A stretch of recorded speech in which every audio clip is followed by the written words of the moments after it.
Un silencio metálico e inquietante se cierne sobre el estrecho de Tacoma Narrows, en el estado de Washington. El 7 de noviembre de 1940, un puente colgante de 1810 metros de longitud se retorció como una sábana al viento, oscilando con amplitudes cada vez mayores durante más de una hora, hasta que el tablero se partió y cayó al agua a las 11:10 de la mañana. No hubo terremoto, no hubo huracán, no hubo colisión ni sobrecarga. El viento soplaba a 68 kilómetros por hora, una velocidad que el puente debería haber soportado sin el menor esfuerzo, y sin embargo, se destruyó solo. El puente más famoso que jamás ha colapsado no fue destruido por una fuerza extraordinaria, fue destruido por una fuerza ordinaria que encontró la frecuencia correcta. Y te voy a mostrar exactamente por qué lo que ocurrió en Tacoma Narrows no fue un accidente. Fue una sentencia escrita en las ecuaciones de la física que los ingenieros eligieron ignorar. Y cuando terminemos, vas a entender algo que le tomó a la ingeniería estructural décadas aceptar. Que todo puente, todo rascacielos, toda estructura que hayas visto o en la que hayas estado, vibra, siempre. Y hay una frecuencia exacta a la que puede destruirse con una fuerza ridículamente pequeña. No porque esté mal construido, porque la física de la resonancia no tiene piedad. Hay un hombre que calculó exactamente lo que iba a ocurrir antes de que ocurriera. Su nombre era Theodor von Karman, ingeniero aeronáutico húngaro-estadounidense, director del Guggenheim Aeronautical Laboratory del California Institute of Technology y uno de los fundadores del Jet Propulsion Laboratory de la NASA. Von Karman fue convocado después del colapso para liderar la investigación federal. Pero lo que pocos saben es que los fenómenos aerodinámicos que destruyeron el puente llevaban su nombre desde 1911. La calle de vórtices de von Karman,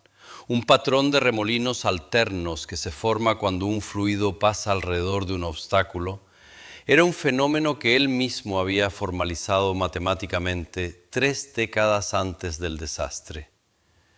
El puente colapsó por un mecanismo que ya tenía ecuaciones, ya tenía nombre, ya tenía solución, y nadie la aplicó. Y la razón por la que nadie la aplicó es la parte más perturbadora de toda esta historia, porque revela algo sobre cómo los ingenieros toman decisiones que debería mantenerte despierto por las noches. Pero antes de que entiendas por qué las ecuaciones de von Karman condenaron al puente de Tacoma, necesito que comprendas algo fundamental sobre qué es realmente un puente colgante, porque la imagen que tienes en la cabeza es casi seguramente incorrecta.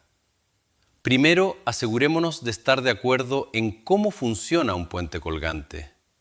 La mayoría de las personas piensa que un puente es una cosa rígida, una viga sólida que va de un lado a otro, inmóvil, permanente, estática. Eso es completamente falso. Un puente colgante no es rígido. Es una estructura flexible, suspendida de cables, que se balancean, que se deforman, que oscilan. Déjame explicártelo con algo que puedes hacer ahora mismo. Toma una cuerda y sujétala de 2 puntos a la misma altura, dejando que cuelgue en el medio. Esa catenaria, esa curva que forma la cuerda por su propio peso, es la forma natural de un cable de puente colgante. Ahora cuelga un peso del centro de la cuerda. La cuerda baja, mueve el peso y la cuerda oscila. Sigue moviéndolo rítmicamente y la oscilación se amplifica. Eso es un puente colgante. Un sistema de cables y masa que puede oscilar en múltiples direcciones, con múltiples frecuencias y que está permanentemente en diálogo con el viento, con el tráfico, con la temperatura, con cada fuerza que actúa sobre él. El puente de Tacoma Narrows, inaugurado el 1 de julio de 1940, solo 4 meses antes de su colapso, era un puente colgante con un vano principal de 853 metros. Pero aquí está la cosa que la mayoría de las personas no aprecia completamente. Su tablero tenía solo 11,9 metros de ancho y apenas 2,4 metros de profundidad. La relación entre el ancho del tablero y la longitud del vano era de 1 a 72. Para ponerlo en perspectiva, imagina una regla de 1 metro de largo y apenas 14 milímetros de ancha. Ahora cuélgala de 2 hilos y sopla. Eso era Tacoma Narrows. Una cinta delgada y flexible suspendida sobre un estrecho donde el viento sopla constantemente. Los obreros de la construcción lo apodaron Galloping Gertie, Gertie la galopante, porque desde el primer día el tablero ondulaba visiblemente con brisas moderadas. Los coches que cruzaban aparecían y desaparecían de la vista como barcos en olas. Esto no era un defecto menor. Era la estructura diciendo, en el lenguaje inequívoco de la mecánica, que algo estaba fundamentalmente mal. Déjame asegurarme de que esto se entienda con la física necesaria, porque sin ella, lo que viene después no tendrá el impacto que debería tener. Todo objeto físico tiene lo que se llama una frecuencia natural de vibración. Es la frecuencia a la que el objeto oscila espontáneamente cuando lo perturbas y lo dejas libre. Una copa de cristal tiene una frecuencia natural, un diapasón tiene una frecuencia natural, tu coche tiene una frecuencia natural. Y un puente colgante tiene múltiples frecuencias naturales, una para cada modo de vibración posible, vertical, lateral, torsional. Imagina un columpio. Si empujas a un niño en un columpio en el momento exacto, con la frecuencia exacta, cada empujón se suma al anterior. El columpio va más alto con cada ciclo sin que apliques más fuerza. Eso es resonancia. La resonancia ocurre cuando una fuerza periódica coincide con la frecuencia natural de un sistema. Y cuando ocurre, la amplitud de la oscilación crece sin límite teórico. En la práctica, crece hasta que algo se rompe. El tablero del puente de Tacoma Narrows tenía una frecuencia natural de torsión de aproximadamente 0,2 hercios, una oscilación completa cada 5 segundos. Y el viento del estrecho, al pasar alrededor del tablero estrecho y poco profundo, generaba vórtices alternos a ambos lados, vórtices que se desprendían del borde superior e inferior del perfil del tablero, con una frecuencia que dependía de la velocidad del viento y de la geometría de la sección transversal. La relación está gobernada por un número adimensional llamado número de Strouhal, que para secciones rectangulares poco profundas es aproximadamente 0,12. A una velocidad de viento de 68 km por hora, esos vórtices se desprendían a una frecuencia peligrosamente cercana a la frecuencia natural de torsión del puente. ¿Ves hacia dónde va esto? El viento no golpeó el puente como un martillo, no lo empujó de lado, hizo algo infinitamente peor, lo empujó rítmicamente. Con cada vórtice que se desprendía alternadamente de los bordes superior e inferior del tablero, una fuerza minúscula empujaba la estructura hacia arriba de un lado y hacia abajo del otro, creando un par de torsión que se repetía exactamente a la frecuencia correcta para amplificar la oscilación natural del puente. Cada empujón sumaba energía al sistema. La amplitud crecía, y crecía, y crecía. Pero espera, aún no he mencionado lo que hace que este fenómeno sea verdaderamente aterrador. Porque lo que destruyó a Tacoma Narrows no fue simplemente resonancia forzada por vórtices, fue algo más complejo y más devastador. Se llama aleteo aeroelástico, flutter en inglés, y es el fenómeno que von Karman identificó en su investigación posterior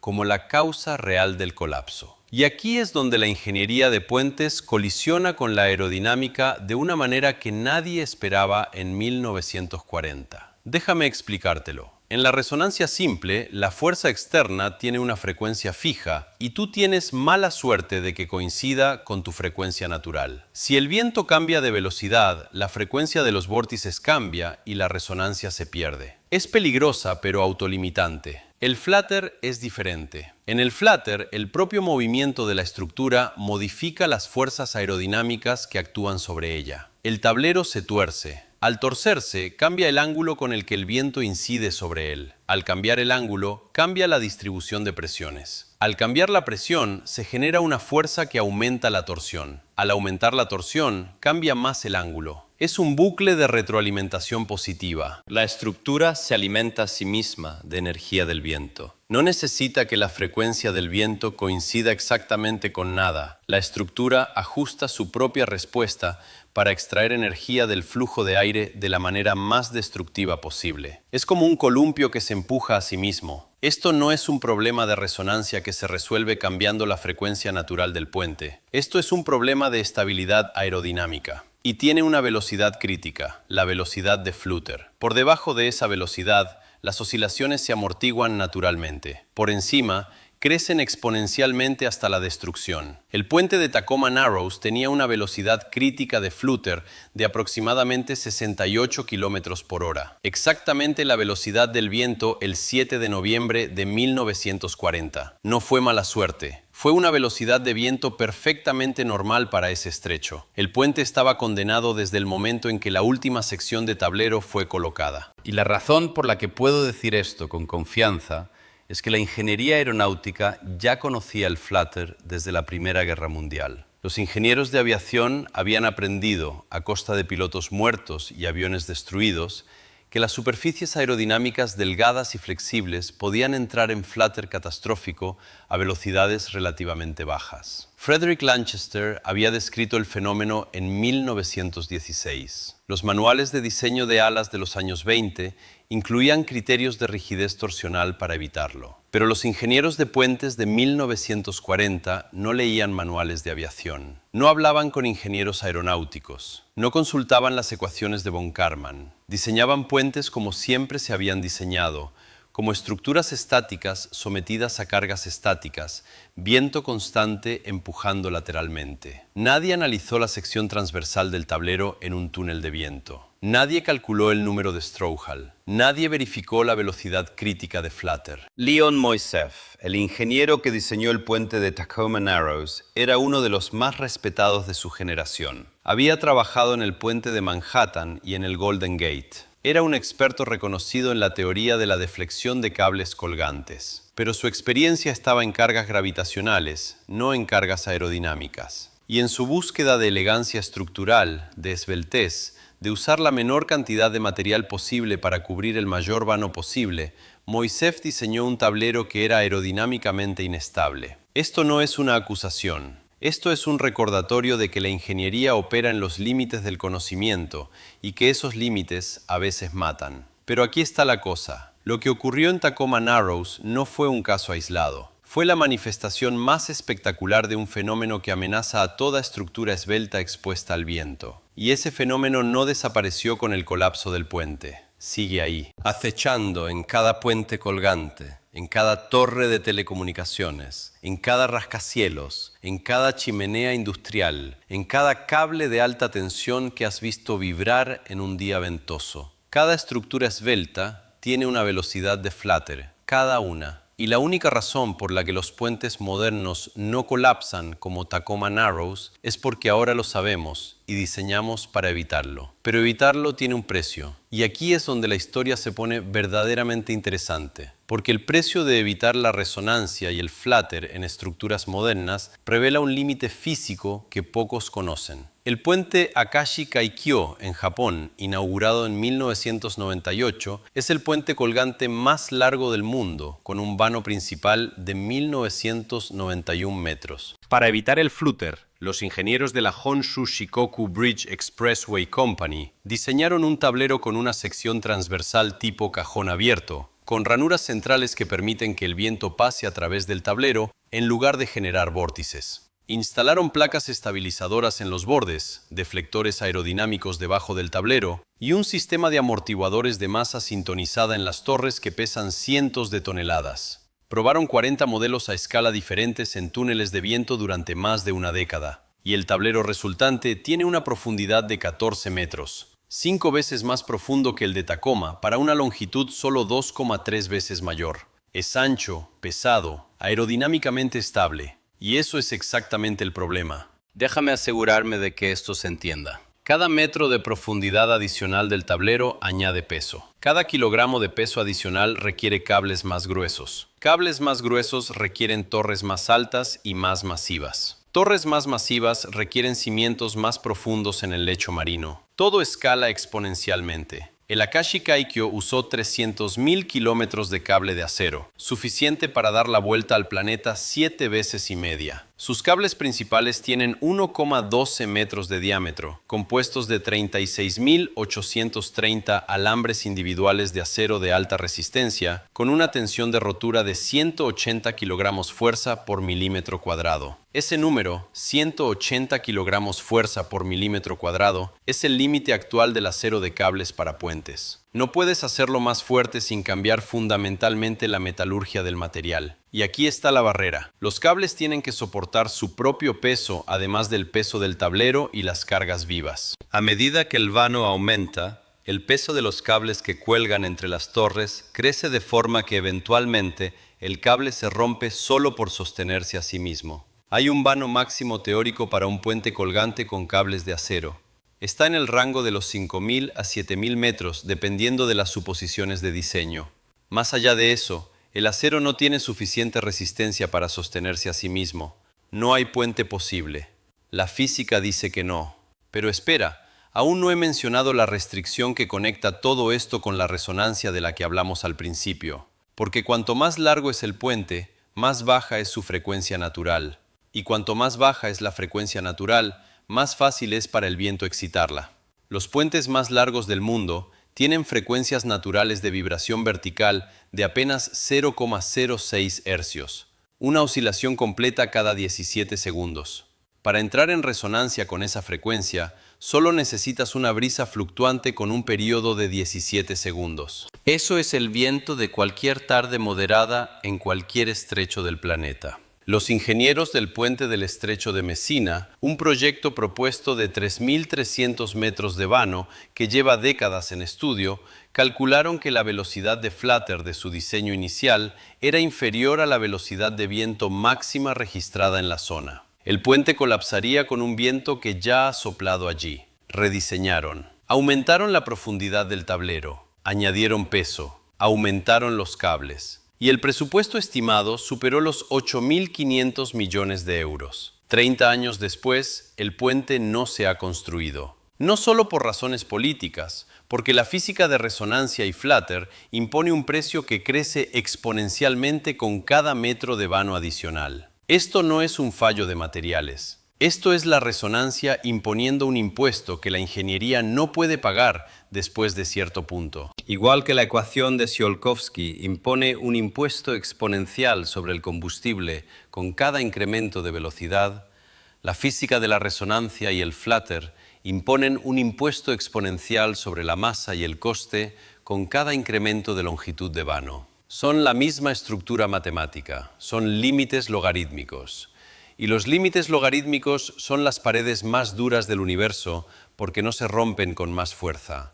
Se hacen más gruesas cuanto más fuerte empujas. Y ahora quiero que pienses en lo que todo esto significa más allá de la ingeniería de puentes.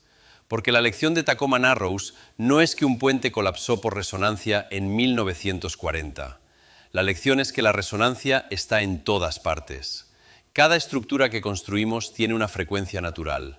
Cada edificio, cada torre, cada ala de avión, cada disco duro en tu computadora, cada copa de cristal en tu alacena. Todo objeto físico con masa y elasticidad puede resonar. Y cuando resuena, una fuerza ridículamente pequeña puede destruir una estructura ridículamente grande. El Taipei 101 en Taiwán se mueve hasta 1,5 metros en su cima durante tifones. Tiene un amortiguador de masa sintonizada de 660 toneladas, una esfera de acero suspendida en el piso 87 que oscila en contrafase con el edificio para absorber energía. Sin ese péndulo, las oscilaciones alcanzarían amplitudes peligrosas en su frecuencia natural de 0,15 hercios. Las Torres Petronas en Kuala Lumpur tienen amortiguadores que absorben movimientos de hasta 90 centímetros en cada dirección. El Puente del Milenio en Londres, inaugurado el 10 de junio de 2000, tuvo que cerrarse 2 días después de su apertura porque los pasos de los peatones sincronizados excitaron su frecuencia lateral de 0,9 hercios. Las personas caminando causaron un puente a balancearse de lado a lado con amplitudes de hasta 7 centímetros, y cada balanceo hacía que los peatones ajustaran su paso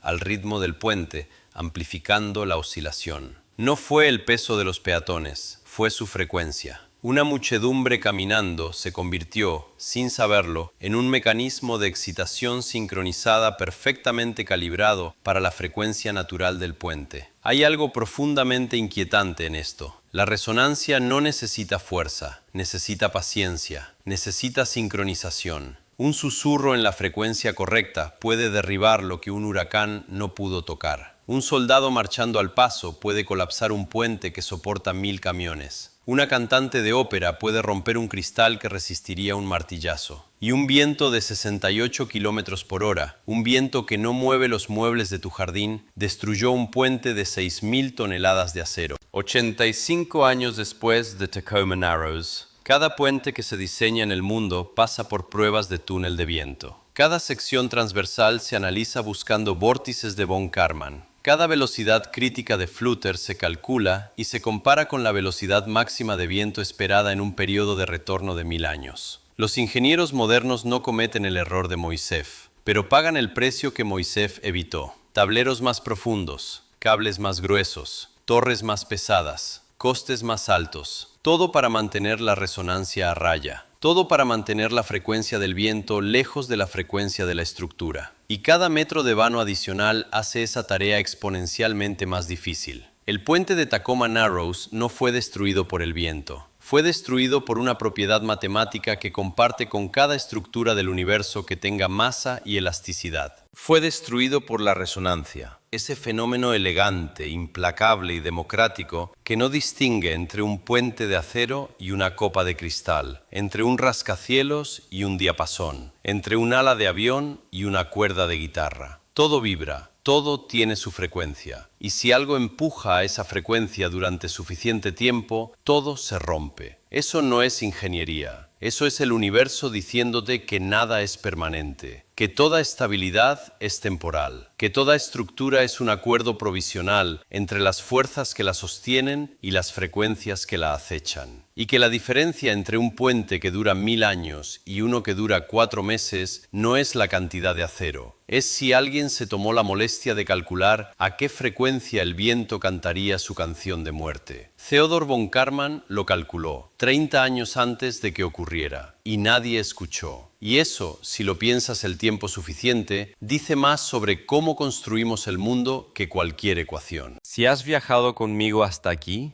perteneces a esa pequeña fracción que realmente se preocupa por las verdades profundas de la ingeniería. Si deseas acompañarme en la próxima exploración de los límites donde la física y la ambición humana colisionan, asegúrate de estar suscrito. Te veré en el próximo video.